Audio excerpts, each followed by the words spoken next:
गौतम बुद्ध अलग अलग क्षेत्रों में भ्रमण करते और अपने शिष्यों को उपदेश देते थे। एक बार की बात है, एक गांव में वे उपदेश दे रहे थे। बुद्ध ने कहा कि क्रोध ऐसी अग्नि है जिसमें क्रोध करने वाला खुद भी जलता है और दूसरों को भी जलाता है। बुद्ध के प्रवचन सुनने के लिए बड़ी संख्या में लोग वहां बैठे थे। उन लोगों में बहुत गुस्से वाला एक व्यक्ति भी बैठा हुआ था। उसे ये बातें पसंद नहीं आई। वह अचानक उठा और बोलने लगा कि बुद्ध, तुम पाखंडी हो। बड़ी बड़ी बातें करना ही तुम्हारा काम है। तुम लोगों को भ्रमित कर रहे हो। तुम्हारी ये बातें आज कोई मायने नहीं रखती हैं। व्यक्ति लगातार बुद्ध को अपमानजनक बातें सुना रहा था। वहां बैठे सभी लोग ये देखकर हैरान थे कि बुद्ध ये सब शांति से सुन रहे थे, लेकिन कुछ बोल नहीं रहे थे। क्रोधी व्यक्ति बुद्ध को शांत देखकर और ज्यादा क्रोधित हो गया। वह बुद्ध के पास गया और उनके मुंह पर थूक कर वहां से चला गया। घर पहुंचकर क्रोधी व्यक्ति का मन शांत हुआ तो उसे अपने किए पर बहुत पछतावा हुआ। वह बुद्ध से क्षमा मांगने पहुंचा, लेकिन उस गांव से बुद्ध पड़ोस के गांव के लिए निकल चुके थे। वह व्यक्ति बुद्ध को खोजते हुए दूसरे गांव में पहुंच गया। वहां व्यक्ति को जैसे ही बुद्ध दिखाई दिए, वह उनके चरणों में गिर गया और क्षमा मांगने लगा। बुद्ध ने उस व्यक्ति से पूछा, तुम कौन हो और क्षमा क्यों मांग रहे हो? उस व्यक्ति ने कहा, क्या आप भूल गए? मैंने कल आपके साथ बुरा व्यवहार किया था, आपका अपमान किया था। बुद्ध ने कहा, बीता हुआ कल मैं वहीं छोटे डीएच आया हूँ और तुम अभी भी वहीं रुके हुए हो। तुम्हें गलती पर पछतावा है। तुमने पश्चाताप कर लिया। अब तुम निष्पाप हो गए हो। बुरी बातें याद करते रहने से हमारा आज बर्बाद हो जाता है। इस आदत की वजह से भविष्य भी बिगड़ सकता है। इसीलिए बीते हुए कल की बातों को भूलकर आगे बढ़ना चाहिए।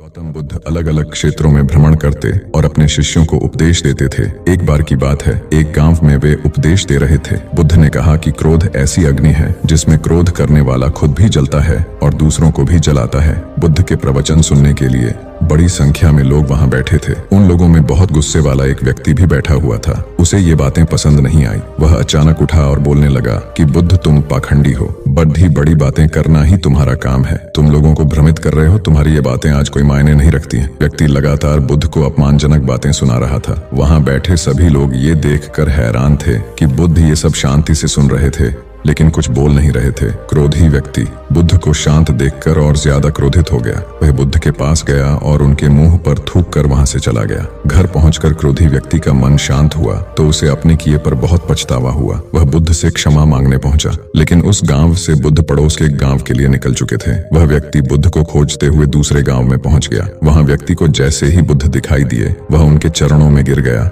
और क्षमा मांगने लगा। बुद्ध ने उस व्यक्ति से पूछा, तुम कौन हो और क्षमा क्यों मांग रहे हो? उस व्यक्ति ने कहा, क्या आप भूल गए? मैंने कल आपके साथ बुरा व्यवहार किया था, आपका अपमान किया था। बुद्ध ने कहा, बीता हुआ कल मैं वहीं छोटे डीएच आया हूँ और तुम अभी भी वहीं रुके हुए हो। तुम्हें गलती पर पछतावा है। तुमने पश्चाताप कर लिया। अब तुम निष्पाप हो गए हो। बुरी बातें याद करते रहने से हमारा आज बर्बाद हो जाता है। इस आदत की वजह से भविष्य भी बिगड़ सकता है। इसीलिए बीते हुए कल की बातों को भूलकर आगे बढ़ना चाहिए।